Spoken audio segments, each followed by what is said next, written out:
பரபரப்புக்காக ஏதோ பேசுகிறார். இது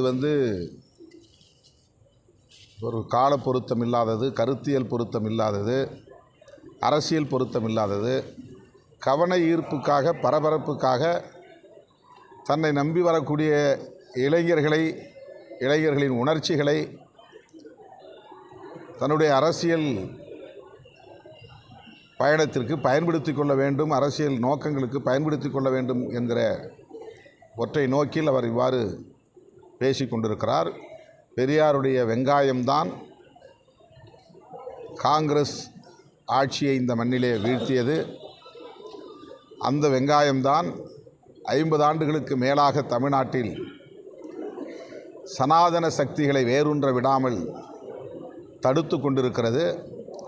பெரியாருடைய அந்த வெங்காயம்தான் இன்றைக்கும் சனாதன சக்திகளை தமிழ்நாட்டுக்குள்ளே நுழைய விடாமல் விரட்டி அடித்து கொண்டிருக்கிறது என்பதை அவரை போன்றவர்கள் புரிந்து கொள்ள வேண்டும். பெரியார்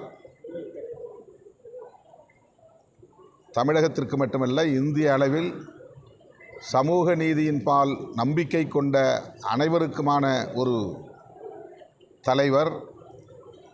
இன்றைக்கு சர்வதேச அளவில் அறிவியல் பூர்வமாக அனைத்தையும் அணுகக்கூடிய ஜனநாயக சக்திகளுக்கு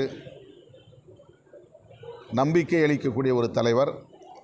அவரை தனிப்பட்ட முறையிலே கொச்சைப்படுத்துவது ஏற்புடையதல்ல. இந்த போக்கை அவர் கைவிட வேண்டும் என்று நான் கேட்டுக்கொள்கிறேன்.